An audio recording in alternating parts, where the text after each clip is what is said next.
येत्या सोमवारपासून राज्यामध्ये अनलॉकला सुरुवात होणार आहे। कोरोना पॉझिटिव्हिटी रेटनुसार 5 टप्प्यांमध्ये राज्यात अनलॉकची प्रक्रिया सुरू होणार आहे। पहिल्या 2 टप्प्यातल्या जिल्ह्यांमध्ये सगळी दुकानं सुरू ठेवण्याची वेळ मर्यादा ही 4 पर्यंत वाढवण्यात आली आहे। सकाळीच अत्यंत महत्त्वाची बातमी आपण पाहतोय। गेल्या 2 दिवसांपासून राज्यातल्या सगळ्या नागरिकांना प्रतीक्षा होती की नेमके नियम काय असणार आहेत अनलॉकसाठीचे आणि अनलॉकची अधिसूचना कधी जारी होईल। आणि या संदर्भातच अधिक माहिती देण्यासाठी आपले प्रतिनिधी निलेश बुधावले सध्या आपल्या सोबत आहेत। निलेश, काय काय नियम असणार आहेत? सरते शेवटी आता अधिसूचना आलेली आहे। निकिता, राज्य सरकारनं खूप मोठा दिलासा आता सर्वसामान्य नागरिकांना दिलेला आहे। राज्यातील जनतेसाठी ही खूप मोठी बातमी आहे, कारण की सोमवारपासून आता लेव्हल 1, लेव्हल 2, लेव्हल 3, लेव्हल 4 आणि लेव्हल 5 अशा 5 कॅटेगरीजमध्ये नागरिकांसाठी नियमावली आता जाहीर करण्यात आलेली आहे। सोमवारपासून ही प्रामुख्याने नियमावली जाहीर होईल। मागील काही दिवसांमध्ये आपण पाहिलं असेल की आपत्ती व्यवस्थापन मंत्री विजय वडेट्टीवार यांना याआधीच याबाबतची माहिती दिली होती। त्यानुसार आता राज्य सरकारचं सर्क्युलर देखील दाखल झालेला आहे। यामध्ये प्रामुख्याने आपण विचार केला तर लेव्हल 1 मधल्या जे भाग आहेत त्यांना मोठा दिलासा देण्यात आलेला आहे। त्यामध्ये प्रामुख्याने जर आपण पाहिलं असेल तर शॉपिंग जे दुकानं आहेत, मग ते इसेन्शियल असतील, नॉन इसेन्शियल असतील, आता ती रेग्युलरपणे सुरू राहणार आहेत। यासोबतच जे रेस्टॉरंट्स आहेत ते देखील आता 100% कॅपॅसिटीने आता ही दुकानं हॉटेल सुरू राहू शकतात। लोकल ट्रेनच्या बाबतीत कुठेतरी अजूनही राज्य सरकारकडून स्थानिक जे प्रशासन आहेत त्यांना हे अधिकार देण्यात आलेले आहेत। त्यांना ठरवायचे आहे, उदाहरणार्थ मुंबई असेल किंवा नवी उपनगरांमध्ये जी लोकल धावणार आहे तर त्या ठिकाणी जी परिस्थिती आहे त्यानुसार त्या स्थानिक प्रशासनाने याबाबतचा निर्णय घ्यायचा आहे। यासोबतच जी पब्लिक प्लेसेस आहेत, ग्राउंड्स आहेत, सायकलिंगसाठी आता परमिशन देण्यात आलेले आहेत। लेव्हल 1 असेल, लेव्हल 2 असेल, दोन्ही ठिकाणी अशा पद्धतीची ही परमिशन देण्यात आलेली आहे। ऑफिसेस जे आहेत, मग ते सरकारी ऑफिसेस असतील, खाजगी ऑफिसेस असतील, ही आता 100% क्षमतेनं सुरू राहायला परवानगी देण्यात आलेली आहे। यासोबतच आता आपण लेव्हल 3 आणि 4चा आणि 5चा जर विचार केला तर 4 आणि 5 मध्ये अजूनही रिस्ट्रिक्शन कायम असल्याचं आपल्याला पाहायला मिळतंय। प्रामुख्यानं लेव्हल 3 मध्ये 50% कॅपॅसिटीनं रेस्टॉरंट सुरू ठेवण्याला परवानगी देण्यात आलेली आहे। या ठिकाणी जे अत्यावश्यक सेवेत काम करणारे कर्मचारी आहेत यांना केवळ आता रेल्वेनं प्रवास करायची परमिशन देण्यात आलेली आहे। मात्र या ठिकाणी सकाळी 5 ते 9 वाजेपर्यंत जे ग्राउंड्स आहेत तिथं नागरिकांना जाता येणार आहे, त्यांना फिरता येणार आहे। यासोबतच लेव्हल 4 मध्ये जर आपण विचार करायला गेला तर अजूनही या ठिकाणी कडक नियम असल्याचं आपल्याला पाहायला मिळतंय। जी दुकानं आहेत यांचं टायमिंग मात्र या ठिकाणी आता वाढवण्यात आलेलं आहे। 4 पर्यंत या ठिकाणी दुकानं सुरू राहणार आहेत लेव्हल 4 मध्ये, आणि जे लेव्हल 5 मध्ये शहरं आहेत इथं मात्र विकेंड्सला दुकानं बंद राहणार आहेत। केवळ त्यामध्ये एक्सेप्शनल केसेस म्हणजे मेडिकलची जी दुकानं आहेत ही मात्र त्या ठिकाणी सुरू राहणार आहेत। यासोबतच जी दुकानं आहेत ती लेव्हल 4 मध्ये आणि 5 मध्ये अजूनही बंद ठेवण्याचा निर्णय घेण्यात आला आहे। केवळ अत्यावश्यक सेवेतली दुकानच या ठिकाणी सुरू राहतील। यासोबतच मॉल, थिएटर्स याचा जो महत्वपूर्ण मागील काही दिवसांपासून विषय सुरू होता, हे लेव्हल 3, 4 आणि 5 मध्ये बंद राहणार आहेत। मात्र लेव्हल 1 मध्ये मॉल्सला, थिएटर्सला, मल्टिप्लेक्सला, सिंगल स्क्रीनला आता परवानगी देण्यात आलेली आहे। लेव्हल 2 मध्ये म्हणजे याच्यामध्ये मुंबईचा देखील समावेश आहे। या ठिकाणी मात्र 50% कॅपॅसिटीनं मॉल्स या ठिकाणी सुरू राहणार आहेत। अशा पद्धतीनं आता राज्य सरकारनं सर्वसामान्य नागरिकांना एक दिलासा देण्याचा प्रयत्न केलेला आहे। 5 लेव्हल एकूण करण्यात आलेले आहेत। ज्या ठिकाणी 5% कमी पॉझिटिव्हिटी रेट आहे ती लेव्हल 1 असणार आहे। त्यामध्ये ऑक्सिजनचे बेड जे आहेत ते कमीत कमी 25% पर्यंत असणं आवश्यक आहे। लेव्हल 2च्या बाबतीत देखील अशाच पद्धतीने निर्णय घेतला आहे। मात्र या ठिकाणी 25 ते 40% बेड अवेलेबल असणं गरजेचं आहे।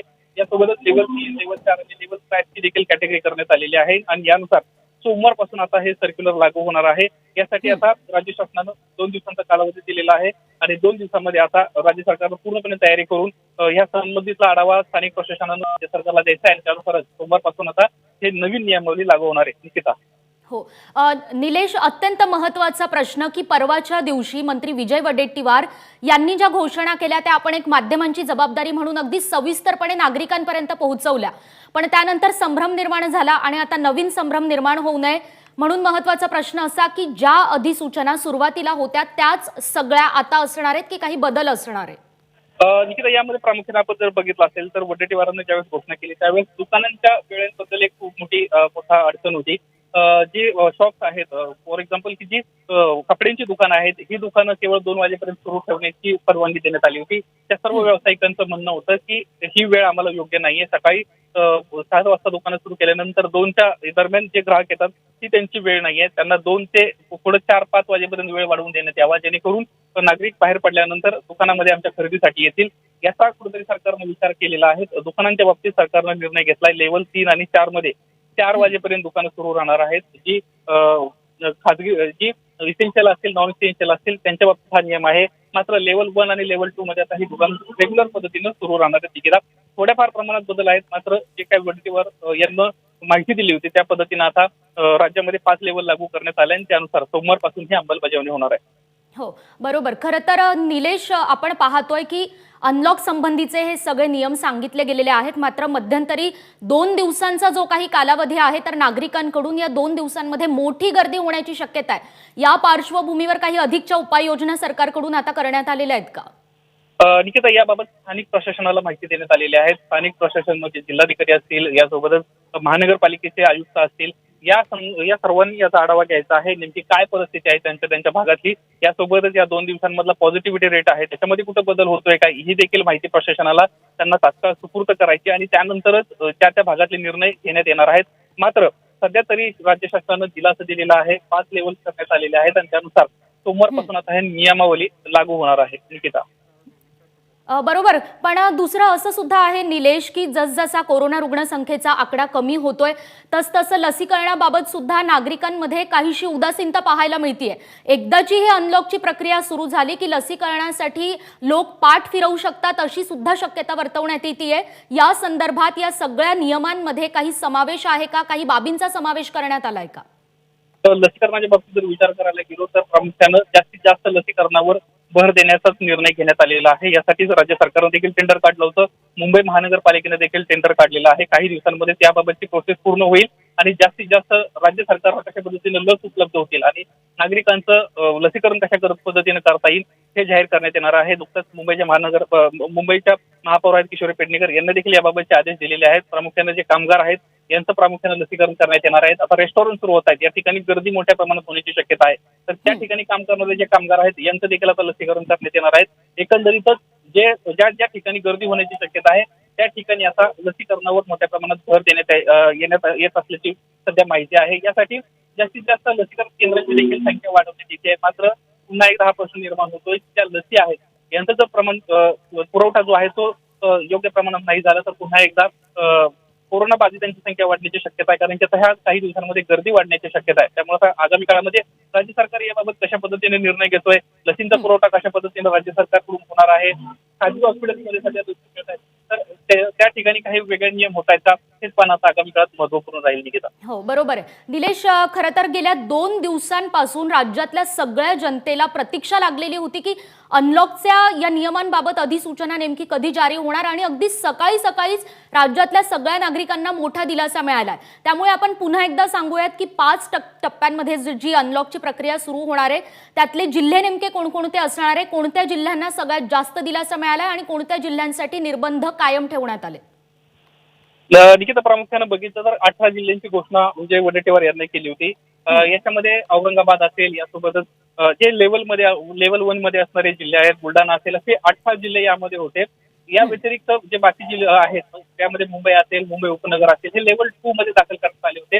ठाणे मात्र लेव्हल 1 मध्ये असल्याची माहिती आहे आणि यानुसार आता उपनगरांमध्ये आणि ह्या 18 जिल्ह्यांमध्ये प्रामुख्यानं ही नियमावली लागू होणार आहे. जे अजूनही सेन्सिटिव्ह जिल्हे आहेत जिथं कोरोनाबाधितांची संख्या आहे, यामध्ये सातारा आहे. इथं मात्र प्रामुख्यानं सरकार कशा पद्धतीने लसीकरण करण्यात येईल, जास्तीत जास्त टेस्ट कशा वाढवता येतील याचा विचार सध्या करत आहे. लेव्हल 1, लेव्हल 2, लेव्हल 3, लेव्हल 4 आणि लेव्हल 5 मधले हे सगळे नियम आहेत. याच्यामध्ये 5% ज्या ठिकाणी पॉझिटिव्हिटी रेट आहे ते लेव्हल 1 मध्ये असणार आहेत. लेव्हल 2 मध्ये पॉझिटिव्हिटी रेट 5% आणि तिथं जे ऑक्सिजन बेडची आवश्यकता आहे ही 25 ते 40% दरम्यान असणं गरजेचं आहे. यासोबत लेव्हल 3 मध्ये बरोबर. निलेश, आणखी एक महत्त्वाचा प्रश्न असा की आपण जिल्ह्यांच्या बाबत ह्या सगळ्या अधिसूचना निघालेल्या आहेत असं पाहतोय, मात्र ग्रामीण भाग आणि शहरी भाग या दोन्ही भागांसाठी नियम सारखे असणार आहेत की एकाच जिल्ह्यातल्या ग्रामीण आणि शहरी भागासाठी नियम वेगवेगळे असणार आहेत? निकिता, अजून तरी याबाबतची स्पष्टता आलेली नाहीये. मात्र ज्या ठिकाणी मी ज्या पद्धतीने म्हटलं की स्थानिक प्रशासन याबाबतचा निर्णय घेणार आहे, त्यांना तसे अधिकार देखील देण्यात आलेले आहेत. ज्या ठिकाणचा पॉझिटिव्हिटी रेट आहे तो राज्य सरकारकडे पोहोचवण्यात येईल. मग ते जिल्हाधिकारी असतील, तालुका लेव्हलला असेल तर ते प्रांताधिकारी असतील, ही बरोबर. याबाबतची माहिती पुटअप करणार आहेत आणि त्यानंतरच त्या विभागामधले जे नियम आहेत ते लागू होणार आहेत. प्रामुख्याने सध्या तरी हा राज्य शासनानं सर्व जिल्ह्यांसाठीचा हा GR जाहीर केलेला आहे. लवकरच याबाबतचा निर्णय होईल आणि निलेश, सोमवारपर्यंत तू राहाच आपल्यासोबत. या संबंधीचे सविस्तर अपडेट्स आम्हाला तुमच्याकडून अजून घ्यायचेच आहेत. तुर्तास पहिल्या टप्प्यामध्ये अनलॉक बाबत नेमक्या कोणकोणत्या बाबींचा समावेश असणार आहे ते आपण आता पाहूयात.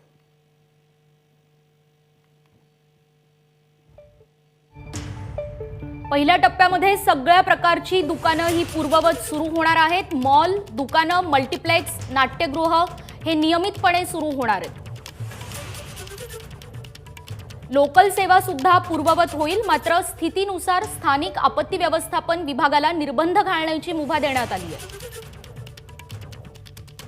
तर gym, salon, beauty parlour, spa, wellness सेंटर्सना सुद्धा परवानगी मिळाली आहे. सार्वजनिक ठिकाणं आणि मैदानं सुद्धा या दरम्यान खुली होणार आहेत.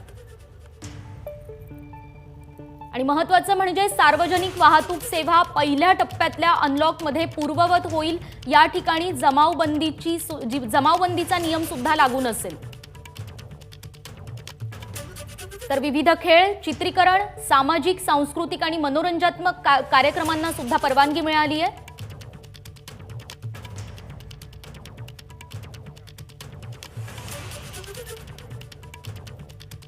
अत्यंत महत्त्वाची बातमी आपण या क्षणाला पाहतोय. परवा मदत आणि पुनर्वसन मंत्री विजय वडेट्टीवार यांनी अनलॉक संबंधीच्या काही घोषणा केल्या. मात्र तत्वतः या शब्दामुळे राज्यामध्ये नागरिकांमध्ये मोठ्या प्रमाणावर संभ्रम आणि गोंधळ निर्माण झाला होता. आणि त्यानंतर आता अधिसूचना कधी जारी होईल याची गेल्या 2 दिवसांपासून सगळ्या राज्यातल्या नागरिकांना प्रतीक्षा लागली होती. आणि अगदी सकाळीच अत्यंत महत्त्वाची बातमी आपण पाहतोय. निलेश बुधावले आपले प्रतिनिधी पुन्हा एकदा आपल्यासोबत आहेत. निलेश, नेमके काय काय नियम असणार आहेत, कोणत्या जिल्ह्यांसाठी कोणत्या महत्त्वाच्या बाबी या अधिसूचनेमध्ये सांगण्यात आलेल्या आहेत? एकदा पुन्हा आपण सविस्तरपणे आपल्या प्रेक्षकांसाठी हे सगळे नियम सांगूयात. निकिता, प्रामुख्याने मगाशी जो प्रश्न विचारण्यात आला होता की कोणकोणत्या जिल्ह्यांसाठी या पद्धतीने नियम असणार आहेत, त्याच्यामध्ये आपण प्रामुख्याने विचार केला तर ज्यांचा पॉझिटिव्हिटी रेट कमी आहे याच्यामध्ये अहमदनगर आहे, यासोबतच औरंगाबाद आहे, हिंगोली आहे, बीड आहे, यासोबतच धुळे आहे, गोंदिया आहे, हिंगोली आहे. हे जे जिल्हे आहेत या ठिकाणी जो पॉझिटिव्हिटी रेट आहे जवळपास 18 जिल्हे हे आहेत. इथं जो पॉझिटिव्हिटी रेट आहे वीकली तो 5% कमी आहे आणि ही लेवल 1 मध्ये असणारे हे जिल्हे आहेत. यासोबतच आपण विचार केला तर अकोला जो आहे तो अजूनही 7% आहे. त्यामुळे इथं लेवल 3 लागू असणार आहे. अशा पद्धतीनं 18 जिल्हे आणि उर्वरित जे जिल्हे आहेत असं विभाजन करण्यात आलेलं आहे. याच्यामध्ये आता नियमावलींचा आपण पुन्हा एकदा जर आढावा घेतला तर जे हॉटेल्स आहेत, यासोबतच नाट्यगृह आहेत, ज्यांना मागील काही काळापासून आंदोलनं केली होती, या नागरिकांना मात्र मोठा दिलासा मिळालेला आहे. लेवल 1 मध्ये आता हे पूर्णपणे क्षमतेनं सुरू राहणार आहेत. हॉटेल, रेस्टॉरंट, दुकानं असतील, नॉन इसेन्शियल, इसेन्शियल दुकानं असतील, ही सुरू राहणार आहेत. यासोबतच शहरी भागामध्ये मॉल, थिएटर्स जे आहेत हे देखील आता रेग्युलर पद्धतीनं लेवल 1 मध्ये जे सहभागी आहेत इथं ते सुरू राहणार आहेत. लोकल ट्रेनचा जो महत्वाचा निर्णय आहे मुंबईच्या बाबतीत आणि उपनगरांच्या बाबतीत, तर तिथं स्थानिक प्रशासनाने याबाबतचा निर्णय घ्यायचा आहे. यासोबतच सकाळी ग्राउंडवर येणाऱ्या लोकांची मोठ्या प्रमाणामध्ये संख्या असते तर ते लेवल 1 आणि लेवल 2 मध्ये सुरू ठेवण्यात आलेले आहेत. मात्र लेवल 3 मध्ये सकाळी 5 ते सकाळी 9 वाजेपर्यंत दररोज त्यांना त्या ठिकाणी जाता येणार आहे.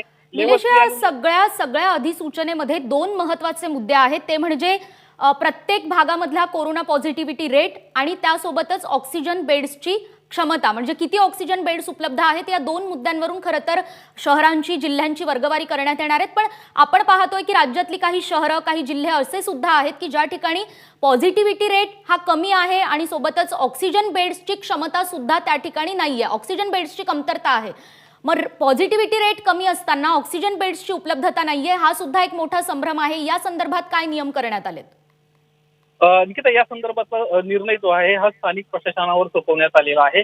कारण की त्या ठिकाणी पॉझिटिव्हिटी रेट कमी असला तरी जर त्या ठिकाणी ऑक्सिजन बेडची जर कमी नसेल, आता 3ऱ्या लाटेची शक्यता चर्चा आहे. जुलै ऑगस्ट मध्ये ही लाट येण्याची शक्यता तज्ज्ञांनी ठेवली आहे. त्या पार्श्वभूमीवर तयारी त्या पद्धतीने जर प्रशासनाची झाली असेल तर गोंदिया असेल, हिंगोली असेल, या ठिकाणी ऑक्सिजन बेडची क्षमता त्या मानानं कमी आहे. त्यामुळे अशा जिल्ह्यांसाठी स्पेशली राज्य सरकारकडून तिथली आकडेवारी मागवण्यात येणार आहे. जिल्हाधिकारी त्या ठिकाणचे आहेत, हे ही संपूर्ण आकडेवारी पुरवणार आहेत. आठवड्याची जी आकडेवारी आहे त्यानुसार हा निर्णय घेण्यात येईल. सध्या तरी या ठिकाणी हे जे सर्क्युलर काढण्यात आलेले आहे सर्वांसाठी लागू करण्यात आलेलं आहे आणि स्थानिक प्रशासनाला या बाबतीचा निर्णय घ्यायचा देखील म्हणजे जास्तीत जास्त निर्णय घेण्याचा अधिकार हा स्थानिक प्रशासनाला असणार आहे तिथल्या परिस्थितीनुसार. आणि आणखी एक जिव्हाळ्याचा प्रश्न असा की लग्न सोहळ्यांसाठी नियम काय असणार आहेत तेही आपण सविस्तरपणे सांगूयात निलेश. निकिता, खरंच हा महत्वाचा प्रश्न आहे. अंत्यविधी असेल किंवा लग्न समारंभ असतील, रेग्युलर 1 मध्ये आता यांना सूट देण्यात आलेली आहे. लेवल 3 लेवल 4 मध्ये मात्र अजूनही जे नियम आहेत हे कडक ठेवण्यात आलेले आहेत. मागील काही दिवसांमध्ये लग्न समारंभामध्ये मोठ्या प्रमाणामध्ये गर्दी जाणवत होती आणि त्यासाठीच कुठेतरी एक खबरदारीचा उपाय म्हणून ज्या जिल्ह्यांची पॉझिटिव्हिटी रेट हा 10% पर्यंत आहे, इथं मात्र हे रिस्ट्रिक्शन लागू असणार आहेत. नेमकी आकडेवारी अजूनही प्रशासनाकडून समोर आलेली नाहीये. लेवल 2 मध्ये 50% कॅपॅसिटीनं ही लग्न समारंभाला परमिशन देण्यात आलेली आहे. तर अंत्यविधी आहे ते मात्र रेग्युलर करण्यात आलेले आहेत. लेवल 3 लेवल 4 आणि लेवल 5 मध्ये केवळ 20 नागरिकांनाच अंत्यविधीला उपस्थित राहता येणार आहे. तर लेवल 3 मध्ये 50 नागरिकांना लग्न समारंभाला उपस्थित राहता येणार आहे. निलेश, खरं तर अंत्यविधी आणि लग्न सोहळे यासोबतच अनेक महत्वाच्या बाबी आहेत या सगळ्या अधिसूचनांमध्ये. त्याचेही अपडेट्स तुझ्याकडून घ्यायचे. तू राहाच आपल्यासोबत. तुर्तास या टप्पेनिहाय अनलॉकच्या प्रक्रियेमध्ये राज्यामध्ये नेमक्या कशा पद्धतीनं ही प्रक्रिया सुरू होणार आहे, त्याबाबत नेमकी काय नियमावली देण्यात आली आहे ती आपण एकदा पाहूयात. दुसऱ्या टप्प्यामध्ये काय सुरू होणार, काय बंद राहणार ते आपण पाहतोय. सगळ्या प्रकारची दुकानं ही दुसऱ्या टप्प्यामध्ये पूर्ववतपणे सुरू होणार आहेत. मॉल्स, दुकानं, मल्टीप्लेक्स, नाट्यगृह हे मात्र 50% क्षमतेनं सुरू राहणार. दुसऱ्या टप्प्यातले नियम आपण पाहतोय. तर दुसऱ्या टप्प्यामध्ये लोकल सेवा ही फक्त अत्यावश्यक सेवेतल्या कर्मचाऱ्यांसाठीच सुरू असेल आणि रेस्टॉरंटसाठी 50% क्षमतेनं परवानगी देण्यात आली आहे. आतापर्यंत फक्त पार्सल सेवा आणि होम डिलिव्हरी सुरू होती. आता मात्र रेस्टॉरंट्समध्ये 50% क्षमतेनं परवानगी देण्यात आलेली आहे. तर सार्वजनिक वाहतूक सेवा मात्र 100% क्षमतेनं सुरू होणार आहे. मात्र महत्त्वाचं म्हणजे आसन क्षमते इतकेच प्रवासी सार्वजनिक वाहतूक वाहनांमधनं प्रवास करू शकणार आहेत. तर सगळी खासगी कार्यालयं उघडण्याची सुद्धा परवानगी असणार आहे या दुसऱ्या टप्प्यातल्या अनलॉकमध्ये.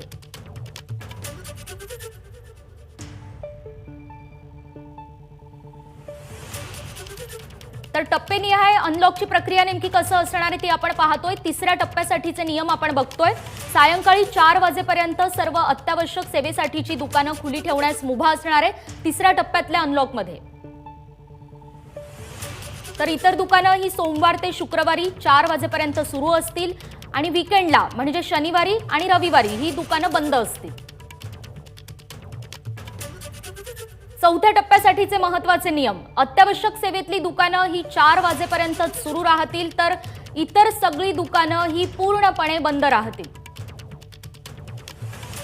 पाचवा टप्पा. अत्यावश्यक सेवेतली दुकानं सोमवार ते शुक्रवारी 4 वाजेपर्यंत सुरू राहतील आणि वीकेंडला म्हणजे शनिवारी आणि रविवारी मेडिकल वगळता इतर सगळी दुकानं बंद राहतील. म्हणजे 5व्या टप्प्यामध्ये थोडक्यात काय तर वीकेंड लॉकडाऊन असणार आहे. तर 3, 4 आणि 5 या टप्प्यातल्या भागांमध्ये इतर सगळे निर्बंध हे कायम असणार आहेत. म्हणजे तुर्तास तरी फक्त पहिल्या आणि दुसऱ्या टप्प्यातल्या जिल्ह्यांना या अनलॉकमध्ये दिलासा मिळतोय. तर पहिल्या टप्प्यामध्ये नेमके काय नियम असणार आहेत ते पुन्हा एकदा आपण बघतोय. सगळ्यात जास्त दिलासा या भागांना मिळालेला आहे. सगळ्या प्रकारची दुकानं या भागात पूर्ववत सुरू होतील. मॉल्स, दुकानं, मल्टीप्लेक्स, नाट्यगृह सुद्धा नियमितपणे सुरू होतील.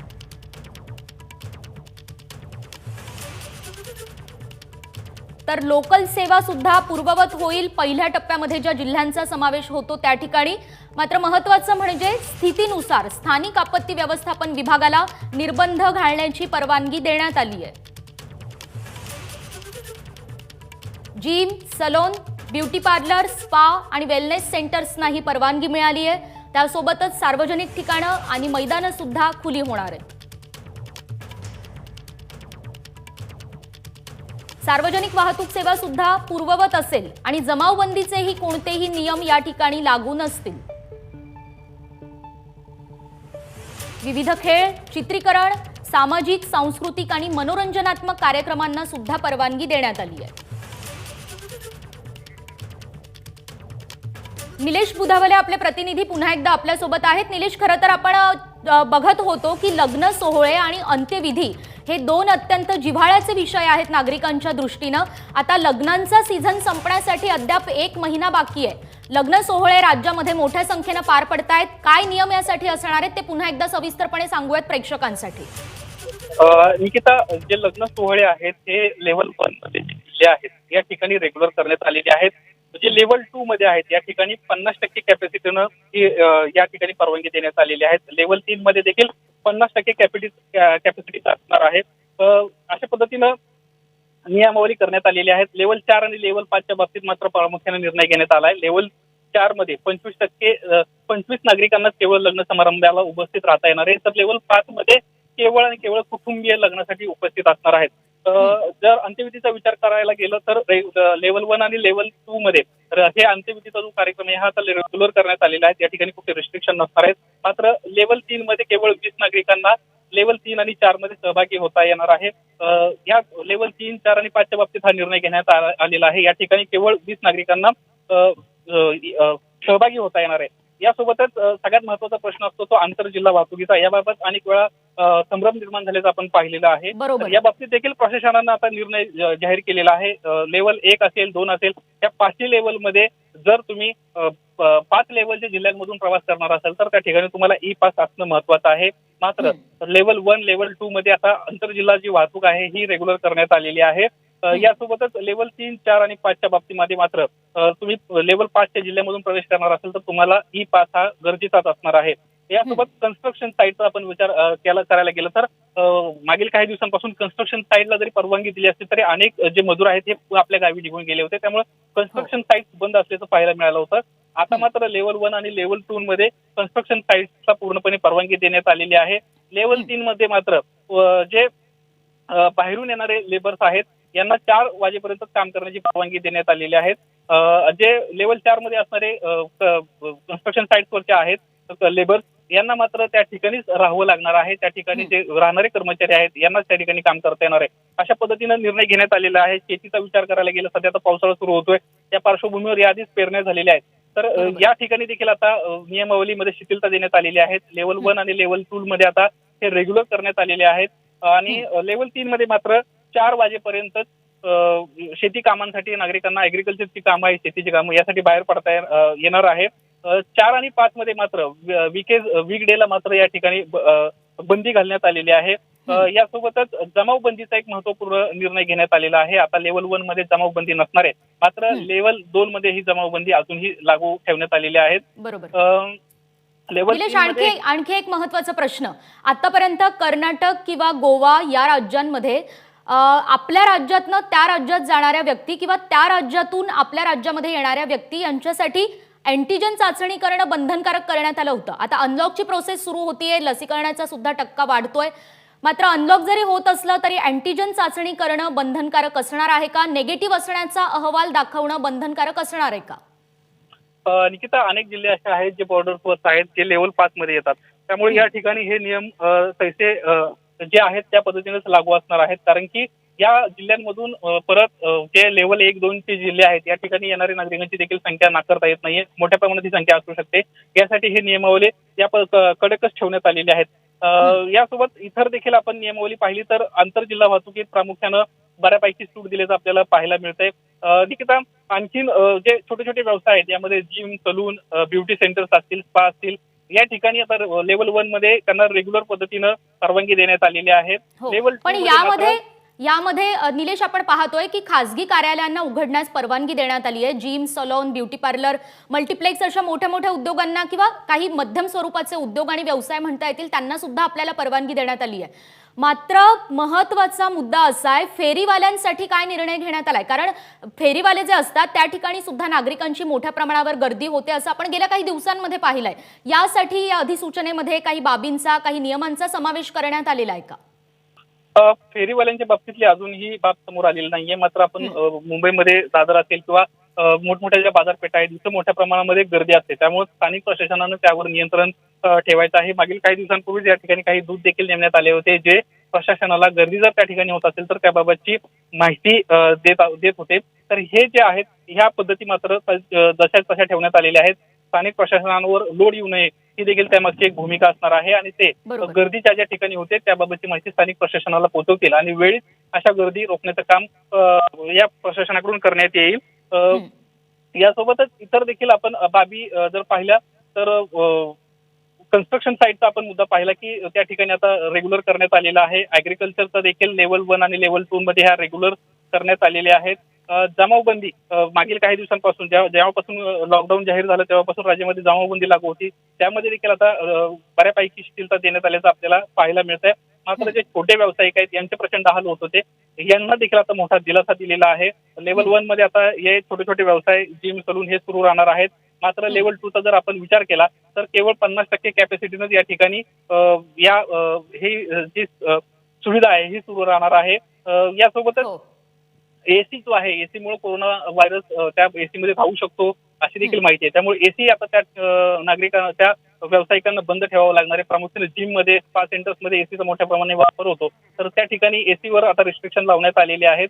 यासोबतच प्रवासी वाहतूक जी आहे एक महत्वपूर्ण हा प्रश्न आहे. मुंबईमध्ये मोठ्या प्रमाणामध्ये बेस्टमध्ये गर्दी होत असल्याचं आपण पाहिलं होतं, तर लेवल 1 मध्ये ही व्यवस्था आता रेग्युलर करण्यात आलेली आहे. बरोबर निलेश, खरं तर हे सगळे नियम येत्या सोमवारपासून राज्यामध्ये लागू होणार आहेत. अत्यंत महत्त्वाचे नियम आहे, प्रत्येक बाबीविषयी आपण ते पाहतोय. पण या सगळ्यांमध्ये एक मुद्दा आतापर्यंत आपला राहिलाय तो असा की 10वी आणि 12वीच्या परीक्षा राज्यामध्ये रद्द झालेल्या आहेत. खरं तर हा पूर्णपणे शिक्षण विभागाचा निर्णय आहे.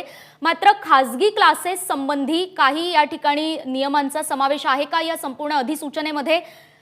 खरं तर जून पर्यंत 11वीचे प्रवेश प्रक्रिया सुद्धा पूर्ण होणार आहे. त्या पार्श्वभूमीवर येत्या काही दिवसात खासगी क्लासेसना परवानगी मिळणार आहे का?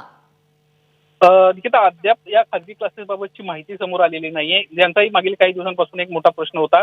मागील जवळपास 1.5 ते 2 वर्षांपासून खासगी क्लासेस बंद आहेत आणि आता यांच्यावर उपासमारीची वेळ आल्याचं अनेक ठिकाणी पाहायला मिळत आहे. त्यामुळे आता सरकार या बाबतीत कशा पद्धतीने निर्णय घेते, यांना काही दिलासा मिळतोय का, हे आता आगामी काळात पाहणं महत्वपूर्ण राहणार आहे. एकीकडे जरी 10वी 12वीच्या परीक्षा रद्द झाल्या असल्या तरी आगामी काळात जी प्रवेश प्रक्रिया आहे, नीट असेल, यासोबतच सीईटीची तयारी असेल, तर या तयारीसाठी देखील अनेक विद्यार्थी क्लासेस लावत असतात. सध्या ऑनलाईन क्लासेस जरी सुरू असले तरी त्याला अजूनही म्हणावं तसा प्रतिसाद मिळत नाहीये. फिजिकली अटेंड राहूनच विद्यार्थ्यांना जास्तीत जास्त शिकण्यासाठी विद्यार्थ्यांचा ओढा असतो. तर या बाबतीत आगामी काळामध्ये कशा पद्धतीने निर्णय होतोय हे पाहणं महत्वपूर्ण राहणार आहे. अशा पद्धतीने आता सोमवारपासून निकिता हे नियमावली लागू होते आणि त्यापूर्वी 2 दिवसांचा वेळ आता राज्य शासनाकडे आहे. सगळ्या जिल्ह्यांचा आढावा, आता विकी आढावा कदाचित आज जाहीर होऊ शकतो आणि त्यानुसार पुन्हा काही नियम बदलतायत का, किंवा जे जिल्हे 5% वर आहेत, खाली आहेत, यांच्यामध्ये काही बदल होतोय का, हे पाहणं आता आपल्याला महत्वपूर्ण राहणार आहे. त्यानुसार सोमवारपासून आता ही नियमावली लागू होणार आहे. निकिता, निलेश, तू राहाच आपल्यासोबत. आणखी अनेक महत्त्वाच्या बाबी आपल्याला बघायच्या आहेत सविस्तरपणे. तुर्तास या टप्पेनिहाय अनलॉकच्या प्रोसेसमध्ये राज्यामध्ये नेमका काय नियम लागू होणार आहेत, काय बंद राहणार आहे, काय सुरू राहणार आहे, कोणत्या भागासाठी कसे नियम असणार आहेत ते आपण पुन्हा एकदा पाहूयात. पहिल्या टप्प्यातले नियम आपण बघतोय. या ठिकाणी सगळ्या प्रकारची दुकानं ही पूर्ववत सुरू होणार आहेत. त्यासोबतच मॉल्स, दुकानं, मल्टीप्लेक्स, नाट्यगृह सुद्धा नियमितपणे सुरू होणार आहेत. तर gym, salon, beauty parlour, spa, wellness सेंटर्सना सुद्धा परवानगी देण्यात आली आहे. सार्वजनिक ठिकाणं आणि मैदानं सुद्धा खुली होणार आहेत. सार्वजनिक वाहतूक सेवा या पहिल्या टप्प्यातल्या अनलॉकमध्ये पूर्णपणे पूर्ववत होणार आहे. खासगी कार्यालय सुद्धा उघडतील. शासकीय कार्यालय सुद्धा 100% क्षमतेनं सुरू होतील. विविध खेळ, चित्रीकरण, सामाजिक, सांस्कृतिक आणि मनोरंजनात्मक कार्यक्रमांना सुद्धा परवानगी असेल.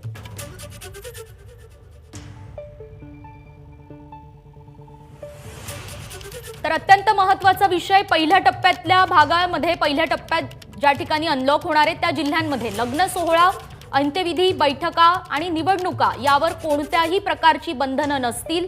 या भागामध्ये जमावबंदीचे नियम सुद्धा लागू नसतील. दुसऱ्या टप्प्यातल्या जिल्ह्यांसाठीचे नियम आपण आता बघतोय. सर्व प्रकारची दुकानं या जिल्ह्यांमध्ये सुद्धा पूर्ववत होतील. मॉल, दुकानं, मल्टीप्लेक्स आणि नाट्यगृह मात्र 50% क्षमतेनं सुरू राहतील. ज्या ठिकाणी पहिल्या टप्प्यामध्ये मल्टिप्लेक्स नाट्यगृह 100% क्षमतेनं सुरू होणार आहेत, तर दुसऱ्या टप्प्यामध्ये मात्र मल्टिप्लेक्स नाट्यगृह, मॉल्स आणि दुकानं 50% क्षमतेनं सुरू होणार आहेत. आणि दुसऱ्या टप्प्यातला महत्त्वाचा विषय म्हणजे लोकल सेवा फक्त अत्यावश्यक सेवेतल्या कर्मचाऱ्यांसाठीच सुरू असेल.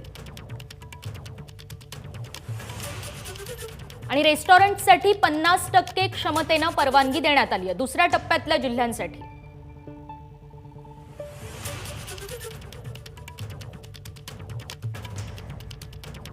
सर्व प्रकारची दुकानं या जिल्ह्यांमध्ये पूर्ववतपणे सुरू होतील. मॉल्स, दुकानं, मल्टिप्लेक्स, नाट्यगृह 50% क्षमतेनं सुरू होतील.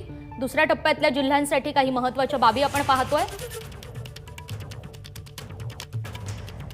गेल्या 1 ते 1.5 वर्षांपासून या सगळ्या भागांमध्ये या सेवा, ही सगळी दुकानं, नाट्यगृह, मल्टिप्लेक्स बंद होती. नागरिक वाट बघत होते. गेल्या 2 दिवसांपासून तर नागरिकांची प्रतीक्षा, उत्सुकता ही शिगेला पोहोचली होती की अधिसूचनेमध्ये नेमके काय नियम असतील. आणि तेच नियम आता आपण पाहतोय की राज्यामध्ये हे टप्पेनिहाय अनलॉक नेमकं कसं होणार आहे. तिसऱ्या टप्प्यासाठीचे नियम सायंकाळी 4 वाजेपर्यंत या जिल्ह्यांमध्ये सगळ्या प्रकारची अत्यावश्यक सेवेतली दुकानं सुरू ठेवण्यास परवानगी असेल. तिसऱ्या टप्प्यामध्ये इतर दुकानं जी आहेत ती सोमवार ते शुक्रवार सायंकाळी 4 वाजेपर्यंत सुरू असतील आणि वीकेंडला म्हणजे शनिवारी आणि रविवारी मात्र ही दुकानं बंद असतील. चौथ्या टप्प्यासाठीचे नियम बघतोय. अत्यावश्यक सेवेतली दुकानं या ठिकाणी सुद्धा 4 वाजेपर्यंत सुरू राहतील आणि इतर दुकानं ही पूर्णपणे बंद राहतील.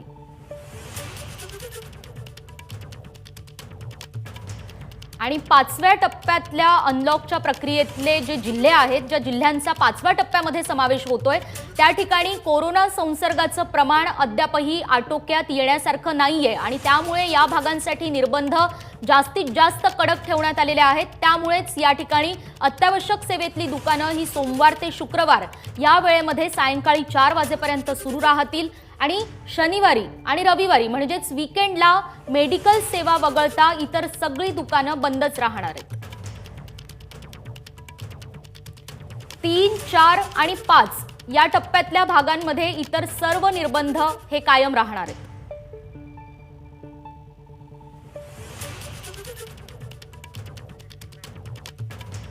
निलेश बुधावले पुन्हा एकदा आपल्यासोबत आहे. निलेश, खरं तर तू सांगत होतास आता अगदी थोड्याच वेळात पेरणीचा हंगाम सुद्धा सुरू होतोय. या पार्श्वभूमीवर पहिल्या आणि दुसऱ्या टप्प्यामध्ये शेतकऱ्यांसाठी फार निर्बंध नसतील हे आपण आतापर्यंत पाहतोय. या भागामध्ये शेतकऱ्यांना दिलासा मिळालेला आहे.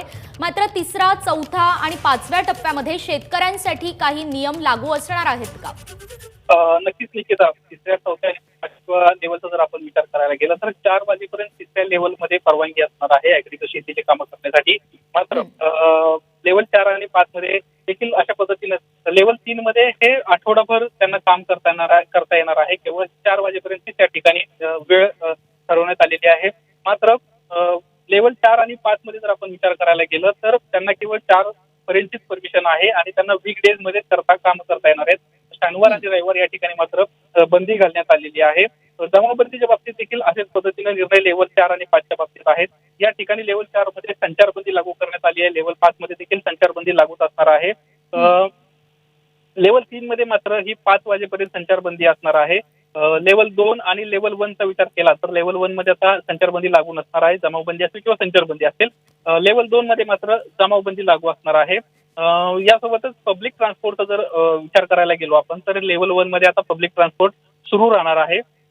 लेवल 2 मध्ये, लेवल 3 मध्ये विदाऊट स्टँडिंग 100% क्षमतेनं आता ही वाहतूक सुरळीत करण्यात आलेली आहे.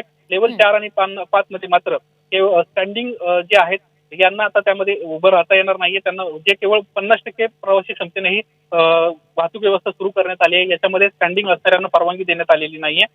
यासोबत जे आंतरजिल्हा वाहतुकीसाठी मात्र चांगल्या पद्धतीनं आता सुविधा देण्यात आलेली आहेत. लेवल 1, लेवल 2 मध्ये आता ही रेग्युलर करण्यात आलेली आहे. मात्र ते जिल्हे जर लेवल 5 मधून जाणार असतील तर मात्र त्यांना ई पास जो आहे तो गरजेचा असणार आहे. ई पास शिवाय यांना प्रवास करता येणार नाहीये. मग ते लेवल 1 मधून लेवल 5 मध्ये जाणारे जरी प्रवासी असतील तरी त्यांना देखील ई पास हा महत्वपूर्ण असणार आहे.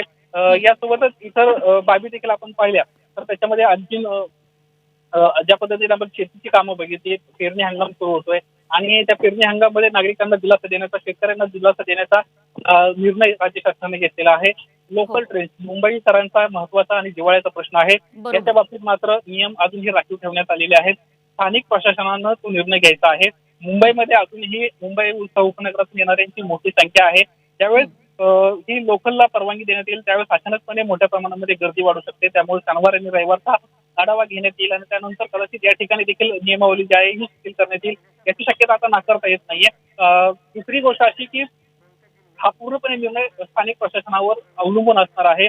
लेवल 4 आणि लेवल 5 मध्ये मात्र अत्यावश्यक सेवेतील नागरिकांना प्रवास करण्याची परवानगी येण्यात आलेली आहे. मागील काही दिवसांपासून रेस्टॉरंट, छोटे छोटे व्यावसायिक यांचा एक मोठ्या प्रमाणामध्ये प्रश्न होता. त्यांची मागणी होती की किमान आम्हाला 50% क्षमतेनं हॉटेल चालू करू द्या. प्रॉपर्टी टॅक्स असेल किंवा त्यांचं भाडं असेल. मुंबईतले अशा अनेक रेस्टॉरंट आहेत जे जवळपास त्यांच्या आहारच्या आकडेवारीनुसार जवळपास 55% व्यवसाय आता बंद पडलेले आहेत. तर त्यांना देखील एक दिलासा देण्याचा प्रयत्न करण्यात आलेला आहे. 50% कॅपॅसिटीनं लेवल 2 मध्ये नागरिकांना रेस्टॉरंट. निलेश, खरं तर शेतकऱ्यांसाठीच्या बाबी आपण पाहिल्या, उद्योग व्यवसायांसाठीचे महत्त्वाचे नियम पाहिले, लोकल सेवेबाबत काय नियम असणार आहेत ते आपण पाहिले आणि आता आपल्याला धार्मिक स्थळांसाठीचे नियम काय असणार आहेत ते सुद्धा तुझ्याकडून जाणून घ्यायचंय. पण तुर्तास आपण पुन्हा एकदा पाहूयात, तू आपल्या सोबत राहत. पुन्हा एकदा आपण नियम कोणकोणते असणार आहेत, 5ही टप्प्यांमध्ये कसं अनलॉक होणार आहे ते एकदा ग्राफिक्सच्या माध्यमातून पाहतोय. पहिल्या टप्प्यामध्ये सोमवारपासून जी नवी नियमावली लागू होणार आहे त्या ठिकाणी सगळे व्यवहार सुरू असणार आहेत आणि यामध्ये कोणकोणत्या जिल्ह्यांचा समावेश होतोय ते आता आपण पाहतोय. यामध्ये अहमदनगर असेल, लातूर असेल, धुळे असेल, सोबतच जळगाव असेल, नांदेड, जालना. पहिल्या टप्प्यातले जिल्हे आपण पाहतोय, गोंदिया, यवतमाळ आणि नागपूर या जिल्ह्यांचा सुद्धा समावेश आहे. तर चंद्रपूरचा सुद्धा पहिल्या टप्प्यातल्या जिल्ह्यांमध्ये समावेश आहे. या ठिकाणी सगळे व्यवहार सुरू असणार आहेत. दुसऱ्या गटामध्ये सोमवारपासून अंशतः अनलॉक होणार आहे आणि दुसऱ्या गटामध्ये कोणकोणत्या जिल्ह्यांचा समावेश होतोय तर ते आहेत हिंगोली आणि नंदुरबार. या ठिकाणी 50% क्षमतेनं ज्या सेवा सुरू होणार आहेत त्या सेवा आहेत रेस्टॉरंट, मॉल्स, थिएटर्स, मैदानं, बागा, वॉकिंग ट्रॅक, जिम, सलून आणि स्पा. ह्या सेवा 50% क्षमतेनं सुरू असतील. तर दुसरीकडे दुसऱ्या गटामध्ये समावेश असणाऱ्या हिंगोली आणि नंदुरबारसाठी बस सेवा, खाजगी कार सेवा, रिक्षा, टॅक्सी, दुकानं, खाजगी कार्यालय, बांधकाम क्षेत्र आणि शेती क्षेत्र हे पूर्ण क्षमतेनं या ठिकाणच्या सेवा, या ठिकाणचे व्यवहार पूर्ण क्षमतेनं सुरू असतील. दुसऱ्या गटातल्या हिंगोली आणि नंदुरबारमध्ये सोमवारपासून अंशतः अनलॉक होणार आहेत, त्यासाठीचे हे नियम आपण पाहतोय.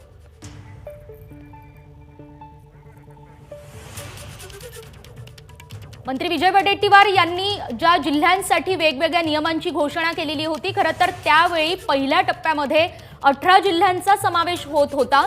18 जिल्ह्यांना त्यावेळी दिलासा मिळालेला होता. मात्र आता नवीन आलेल्या या अधिसूचनेनुसार पहिल्या टप्प्यातले नेमके कोणकोणते जिल्हे आहेत ते आपण पाहिले. ज्या ठिकाणी कोरोना संसर्गाचं प्रमाण आटोक्यात येतंय, काहीसं नियंत्रणात येतंय, प्रादुर्भाव काहीसा कमी होतोय, त्या जिल्ह्यांना मोठा दिलासा मिळालेला आहे.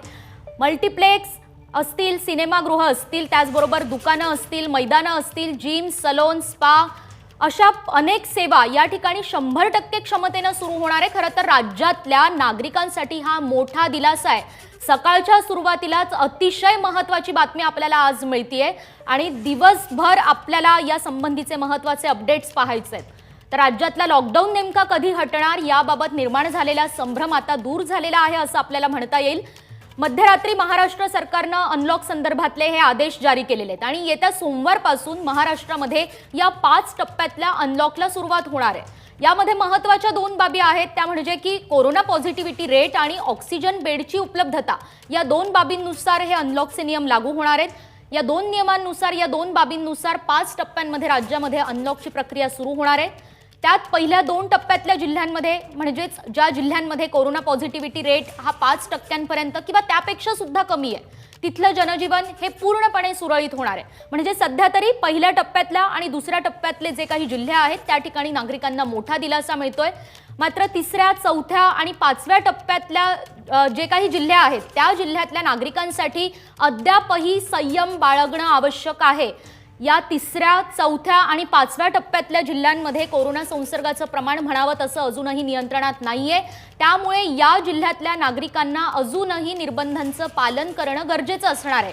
निलेश बुधावले आपल्यासोबत आहे पुन्हा एकदा. निलेश, आपण बघत होतो धार्मिक स्थळांसाठी काय नियम असणार आहेत, कारण येत्या काही दिवसांमध्ये मोठ्या प्रमाणावर सण येणार आहेत. मंदिरं असतील, मशिदी असतील किंवा चर्च असतील, नागरिकांची मोठी गर्दी होऊ शकते. अनलॉकची प्रक्रिया सुरू होतीये म्हणजे गर्दी करायला हवी असा तर काही अर्थ यातनं नाहीये. मग यासाठी नेमके काय नियम असणार आहेत, अधिसूचनेमध्ये काय समावेश करण्यात आलाय? याबाबतच्या अजूनही नियमावली स्पष्ट झालेली नाहीये. याबद्दल अजूनही माहिती घेण्याचा प्रयत्न सुरू आहे. मात्र जे इतर ऍक्टिव्हिटीज आहेत यांना मात्र त्याच्यामध्ये सांस्कृतिक कार्यक्रम असतील किंवा थिएटर्स असतील, सिंगल स्क्रीन थिएटर्स असतील, यांना मात्र परवानगी देण्यात आलेली आहे. धार्मिक स्थळाच्या बाबतीत अजूनही माहिती घेण्याचं काम सुरू आहे. अजूनही ही माहिती समोर आलेली नाहीये. आणखी इतर बाबतीत जर आपण पाहिल्या तर स्पोर्टच्या बाबतीत मात्र एक मोठा दिलासा आपल्याला देण्यात आल्याचं पाहायला मिळत आहे. अनेक वेळा दादर सारख्या परिसरामध्ये मोठ्या प्रमाणामध्ये शिवाजी पार्क परिसरामध्ये गर्दी होत असते, तर आता याच्यावर कुठेतरी एक नियंत्रण देखील लेव्हल 2, लेव्हल 3 मध्ये ठेवण्यात आलेलं आहे. लेव्हल 1 मध्ये मात्र आता या ठिकाणी पूर्णपणे सूट देण्यात आलेली आहे. मुंबई लेव्हल 2 मध्ये येते, त्यामुळे तिथला जर प्रामुख्याने विचार केला तर सकाळी 5 ते 9च्या वेळेमध्ये या ठिकाणी नागरिकांना येता येणार आहे. त्यानंतर लेव्हल 3 मध्ये देखील अशाच पद्धतीनं 5 ते 9 आणि लेव्हल 4 मध्ये 5 ते 9 ची वेळ निश्चित करण्यात आलेली आहेत. लेव्हल 5 मध्ये मात्र पूर्णपणे जे आहेत हे या ठिकाणी बंधन घालण्यात आलेले आहेत. लेव्हल 5 चा जर आपण प्रामुख्याने विचार केला तर अनेक बाबींमध्ये या ठिकाणी कडक निर्बंध अजूनही लागू ठेवण्यात आलेले आहेत. त्या ठिकाणचा पॉझिटिव्हिटी रेट 10 पेक्षा जास्त आहे अशा जिल्ह्यांचा त्या ठिकाणी समावेश असणार आहे लेव्हल 5 मध्ये. याच्यामध्ये जे दुकानांचं टायमिंग आहे, या ठिकाणी जे नॉन इसेन्शियल दुकान आहेत ती त्या ठिकाणी बंद राहणार आहेत. मॉल, थिएटर्स, मल्टिप्लेक्स हे देखील त्या ठिकाणी बंद ठेवण्यात आलेले आहेत. यासोबतच रेस्टॉरंटचा जर विचार केला तर त्यांना केवळ त्या ठिकाणी पार्सल सुविधा देण्यात आलेली आहे. पब्लिक प्लेसेसमध्ये जाणं असेल किंवा ओपन ग्राउंडमध्ये जाणं असेल, चालण्यासाठी, सायकलिंगसाठी ते बंद ठेवण्यात आलेलं आहे. यासोबतच ऑफिस अटेंडन्स हा महत्वाचा प्रश्न आहे. त्या ठिकाणी 15% ऑफिस अटेंडन्स ठेवण्यात आलेला आहे. लेव्हल 5 मध्ये मात्र जर आपण विचार केला तर 100% लेव्हल 1 आणि लेव्हल 2 मध्ये परवानगी देण्यात आलेली आहे. लेव्हल 3 मध्ये मात्र 50% नागरिकांनाच ऑफिसमध्ये जायची परवानगी देण्यात आलेली आहे आणि लेव्हल 4 मध्ये केवळ 25% नागरिकांनाच ऑफिसला जाण्याची परवानगी देण्यात आलेली आहे. निलेश, आणखी एक महत्त्वाचा मुद्दा आहे ज्याची माहिती जाणून घेणं सुद्धा अतिशय महत्त्वाचं आहे, तो असा की परदेशातून येणारे जे काही नागरिक आहेत, खरं तर आता अनेक देश असे आहेत की ज्यांची भारतासाठीची विमानसेवा सुद्धा सध्या सुरू आहे. त्यामुळे परदेशातून येणाऱ्या नागरिकांची संख्या महाराष्ट्रात मोठ्या प्रमाणावर आहे. त्यांनी विमानतळावर अँटीजन टेस्ट करणं, ती निगेटिव्ह येणं त्यांच्यासाठी बंधनकारक असणार आहे का? क्वारंटाईनचा कालावधी पूर्ण करणं बंधनकारक असणार आहे का, की त्यांना सुद्धा काहीसा दिलासा देण्यात आलाय? त्यांच्यासाठी काय नियम असतील? निकिता, साधारणपणे मुंबईचं छत्रपती शिवाजी इंटरनॅशनल एअरपोर्ट जे आहे या ठिकाणी मोठ्या प्रमाणामध्ये परदेशातून येणाऱ्या नागरिकांची गर्दी असते, संख्या असते. तर या ठिकाणी हे नियम लागूच असणार आहेत, कारण की अजूनही परदेशामध्ये अनेक असे देश आहेत या ठिकाणी कोरोनाबाधितांची संख्या वाढते आहे. त्या ठिकाणी आता काही देशांमध्ये तर तिसरी लाट देखील आता तिसऱ्या लाटेची सुरुवात झालेली आहे अशी माहिती मिळते. त्यामुळे या ठिकाणी मुंबई आंतरराष्ट्रीय विमानतळावर त्या ज्या बाबी आहेत, अँटीजन टेस्ट क्वारंटाईनचा कालावधी पूर्ण करणं असेल, हे नियम या लागू तसेच ठेवण्यात आलेले आहेत. प्रामुख्याने जे देश आता सध्या मोठ्या प्रमाणामध्ये कोरोनाबाधितांची संख्या आहे त्या देशाच्या बाबतीमध्ये हा सरकारनं निर्णय घेतलेला आहे. यासोबतच राज्यातील जे इतर विमानतळ आहेत तिथं त्या लेव्हल 5 मधून जर ते प्रवास करत असतील तर त्यांना देखील वेगळी एक नियमावली जाहीर करण्यात आलेली आहे. अशा पद्धतीनं वेगवेगळे नियम प्रवाशांच्या बाबतीमध्ये आता जाहीर करण्यात आले आहेत. यासोबतच प्रायव्हेट प्लेसेस जे आहेत, ओपन ग्राउंड आहेत, इथं देखील आता सूट देण्यात आलेली आहे. एकंदरीत आपण पाहिलं तर सोमवारी हे सगळे जरी नियम लागू होणार असले तरी अजूनही 2 दिवस बाकी आहेत. प्रशासनाला अजूनही वेळ आहे. या आठवड्याचा कालावधी पूर्णपणे आता त्यांना या आठवड्याचा पॉझिटिव्हिटी रेट त्यांना द्यावा लागणार आहे. त्यानंतरच सोमवारपासून कोणकोणत्या जिल्ह्यांमध्ये कोणकोणते नियम लागू असणार आहेत, काही लेव्हल्समध्ये म्हणजे लेव्हल 2चा एखादा जो जिल्हा आहे तो लेव्हल मध्ये 3 किंवा लेव्हल 3 मधला लेव्हल 2 मध्ये देखील येण्याची शक्यता नाकारता येत नाही. त्यामुळं आता या ठिकाणी कशा पद्धतीनं निर्णय होतो, कोणते जिल्हे कोणकोणत्या लेव्हल्समध्ये आता जात आहेत, त्यानुसार आता सोमवारपासून त्या जिल्ह्यांमध्ये नियमावली लागू होणार आहे. निकिता, हं. निलेश, या सगळ्या संदर्भातला अतिशय महत्त्वाचा मुद्दा आहे की ऑक्सिजन बेडची उपलब्धता. नागरिकांमध्ये काहीसा संभ्रम होऊ शकतो, कारण कोरोना संसर्गाचं प्रमाण जर आपल्या जिल्ह्यामध्ये कमी आहे आणि त्या ठिकाणी जर काही नियम आहेत तर ते ऑक्सिजन बेडच्या उपलब्धतेच्या संख्येमुळे असेल, यामुळे नागरिकांमध्ये काहीसा एक संभ्रमावस्था निर्माण होऊ शकते. ऑक्सिजन बेड्सची उपलब्धता हा मुद्दा नेमका काय आहे आणि कोणकोणत्या जिल्ह्यामध्ये ऑक्सिजन बेडची उपलब्धता कशा प्रकारे आहे, कमी आहे, जास्त आहे, त्या जिल्ह्यांची काही यादी तुला सांगता येईल का? तर निकिता, ऑक्सिजन हा खूपच महत्त्वाचा मुद्दा आहे. कारण की परिस्थितीला लाट येणार असेल तर त्यावेळेस अशा पद्धतीनं प्रशासनाची तयारी असणं मोठ्या प्रमाणामध्ये गरजेचं आहे. सध्या ज्या लेवल देण्यात आलेल्या आहेत त्या लेवल्समध्ये ऑक्सिजन बेड ही एक प्रामुख्याने त्याच्यामध्ये एक गोष्ट समाविष्ट करण्यात आलेली आहेत. लेवल 2 मध्ये आपण पाहिलं असेल तर कमीत कमी 25% ऑक्सिजनची व्यवस्था आहे, ऑक्सिजन बेडची व्यवस्था ही असायला हवी, तरच त्या ठिकाणचे जे नियम आहेत ते लेवल 1 लागू होणार आहेत. लेवल 2 च्या बाबतीत देखील 25% ते 40% दरम्यान ऑक्सिजन बेडची व्यवस्था असणं गरजेचं आहे. त्यानंतरच त्या ठिकाणी हे नियम लागू असणार आहेत. सध्या आपण जर विचार केला तर जवळपास 18 जिल्हे असे आहेत ज्या ठिकाणी त्यांना हा दिलासा मिळणार आहे. त्यांचा पॉझिटिव्हिटी रेट 10% कमी आहे. काही असे जिल्हे आहेत ज्यांचा पॉझिटिव्हिटी रेट 5% कमी आहे. अहमदनगरला एक चांगला मोठा दिलासा मिळायचा आपल्याला पाहायला मिळतंय. याचा सध्याचा पॉझिटिव्हिटी रेट जो आहे हा 4.30% इतका आहे. यासोबतच अकोला हा जिल्हा आहे जो लेवल 2 मध्ये येतो, त्याचा पॉझिटिव्हिटी रेट 7 आहे. नुकतीच हे आकडेवारी सध्या समोर आलेली आहे. सध्या अजूनही मोठ्या प्रमाणामध्ये कोरोनाबाधितांची संख्या असणाऱ्यामध्ये रायगड जिल्ह्याचा समावेश आहे. त्याचा रत्नागिरी जिल्हा देखील मोठ्या प्रमाणामध्ये कोरोनाबाधित संख्या आहे. अजूनही तिथं 16% जवळपास पॉझिटिव्हिटी रेट आहे त्यांचा. सातारची देखील अशीच सध्या परिस्थिती आहे. सातारा असेल, यासोबतच सिंधुदुर्ग असेल, तिथं 12% पॉझिटिव्हिटी रेट आहे. मात्र यवतमाळ, वाशिम, वर्धा, ठाणे हे जिल्हे कुठेतरी एक दिलासा या जिल्ह्यांना मिळणार आहे. ठाणे जिल्ह्याचा ठाणे उपनगर जर आपण विचार केला तर तिथला सध्याचा पॉझिटिव्हिटी रेट हा जवळपास 6% आहे. त्यामुळे या ठिकाणी लेवल 2 चे नियम लागू असणार आहेत. मुंबईचा देखील त्यामध्ये समावेश आहे. त्यामुळे आता आगामी काळामध्ये ऑक्सिजन बेडची क्षमता आणि त्यानंतर त्या ठिकाणचा पॉझिटिव्हिटी रेट आगामी काळात जर लाट आली तर त्यावेळेची परिस्थिती कशी असणार आहे अशा सगळ्या बाबींचा विचार प्रशासनाने केला आहे आणि त्यानंतरच ही नियमावली आता लागू करण्यात आलेली आहे. सोमवारपासून ही नियमावली लागू होणार असली तर अजूनही 2 दिवसांचा कालावधी त्यांच्याकडे शिल्लक आहे. निलेश, खरं तर अनलॉकची प्रक्रिया ही सुरू होतीये आणि यामध्ये पहिल्या टप्प्यामध्ये जमावबंदीचे नियम सुद्धा लागू नसणार आहेत. पहिल्या टप्प्यामध्ये ज्या जिल्ह्यांचा समावेश होतो त्या जिल्ह्यांमध्ये आता काहीशी गर्दी होण्याची शक्यता सुद्धा नाकारता येत नाहीये. या पार्श्वभूमीवर आंदोलनं आणि मोर्चे या संदर्भात काय नियम सांगण्यात आलेत? निकिता, आज बीडमध्ये जर आपण पाहिलं तर एक मोठ्या मोर्चाचं आयोजन करण्यात आलेलं आहे आणि बीडचा जर विचार केला तर जवळपास 8% पॉझिटिव्हिटी रेट आहे. म्हणजे जवळपास हे लेवल 3 मध्ये असणारा हा जिल्हा आहे आणि या जिल्ह्यामध्ये जर आगामी काळामध्ये कोरोनाबाधितांची संख्या वाढली तर कदाचित अशा पद्धतीचे मोर्चे त्याला कारणीभूत ठरू शकतील ही देखील शक्यता नाकारता येत नाहीये. आजच अशा पद्धतीनं सरकारनं आज निर्णय जाहीर करून परिस्थिती संदर्भात माहिती दिलेली आहे. लेवल 3 चा विचार केला तर 5 ते 10% या ठिकाणी पॉझिटिव्हिटी रेट असणं गरजेचं आहे. लेवल 3 मध्ये या ठिकाणी बीड जिल्ह्याचा समावेश होतो. आज बीडमध्ये एक मोठा मोर्चा होतोय.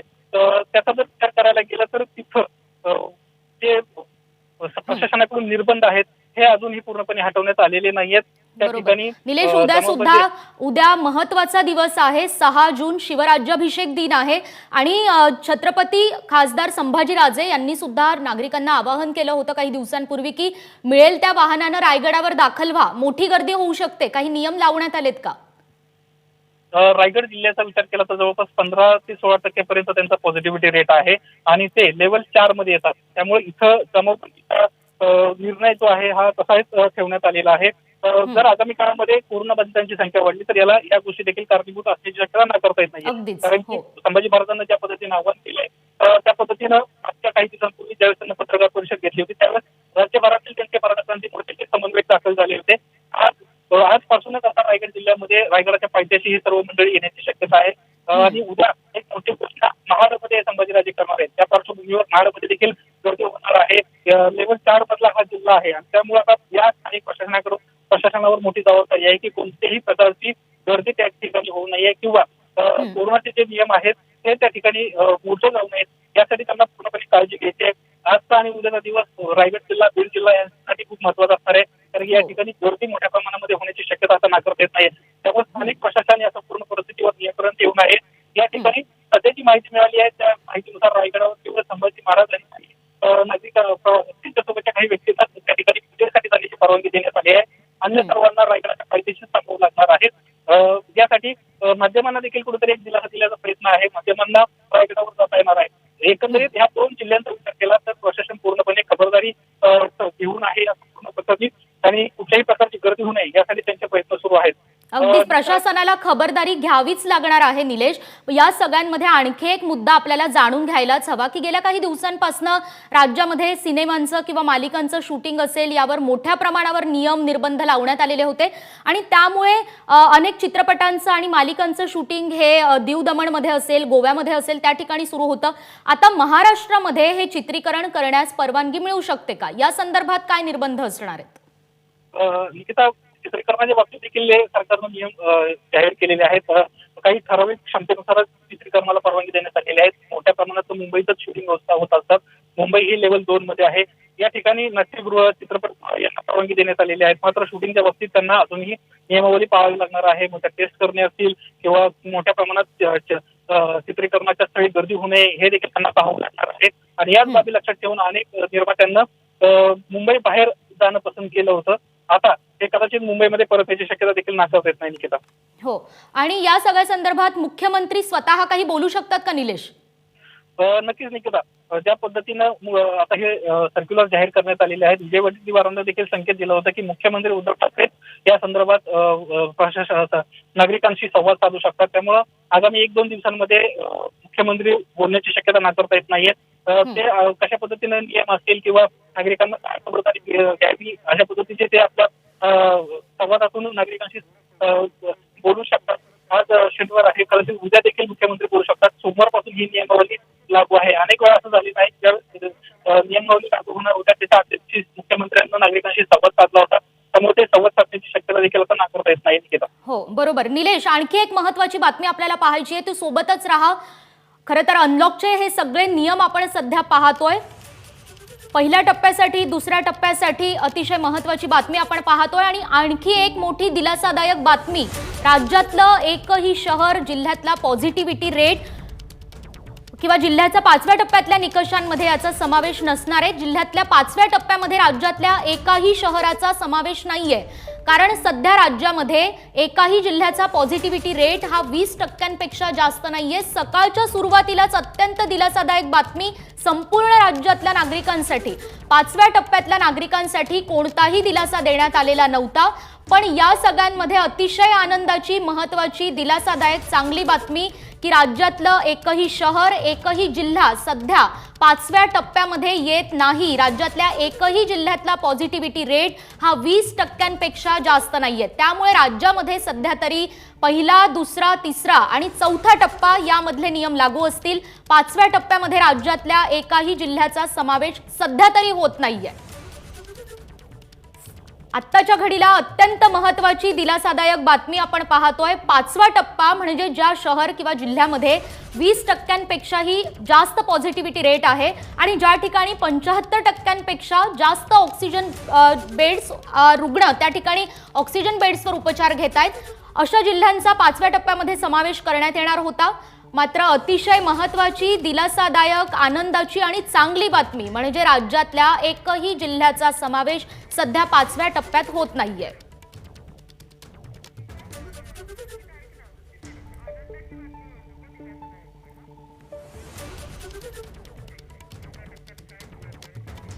तर पहिल्या आणि दुसऱ्या टप्प्यातल्या नागरिकांना मोठा दिलासा मिळालाय. मात्र तिसऱ्या आणि चौथ्या टप्प्यातल्या नागरिकांना काही संयम आणि काही निर्बंध पाळणं अजूनही आवश्यक आहे. तिसऱ्या आणि चौथ्या टप्प्यासाठी काय नियम असणार आहेत ते आपण आता परत एकदा पाहूयात.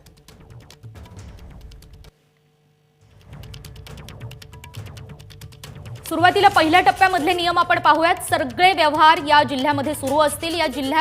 हे जिल्हे आहेत अहमदनगर, लातूर, धुळे. सोमवारपासून या ठिकाणी पूर्णतः अनलॉकची प्रक्रिया सुरू होतीये. पहिल्या टप्प्यासाठीचे नियम आपण बघतोय. पहिल्या टप्प्यामध्ये कोणत्या जिल्ह्यांचा समावेश होतोय ते आपण बघतोय. हे जिल्हे आहेत अहमदनगर, लातूर, धुळे, जळगाव, नांदेड, जालना.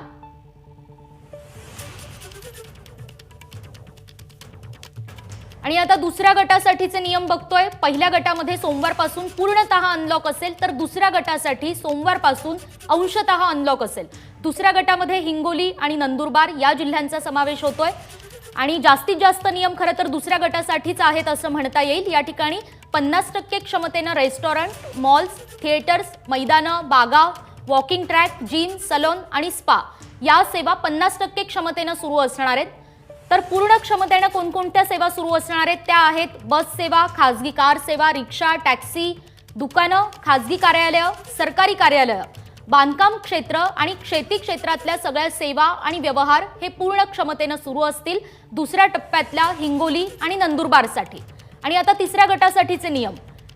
पहिल्या टप्प्यामध्ये पूर्णतः अनलॉक असेल, दुसऱ्या टप्प्यामध्ये अंशतः अनलॉक असेल, तिसऱ्या टप्प्यामध्ये काही निर्बंधांसह अंशतः अनलॉक असेल। या ठिकाणी अत्यावश्यक दुकानं ही सकाळी 7 ते दुपारी 4 पर्यंत सुरू राहतील आणि ही जिल्ह्यांची यादी आपण समोर पाहतोय, तिसऱ्या टप्प्यातल्या जिल्ह्यांची यादी।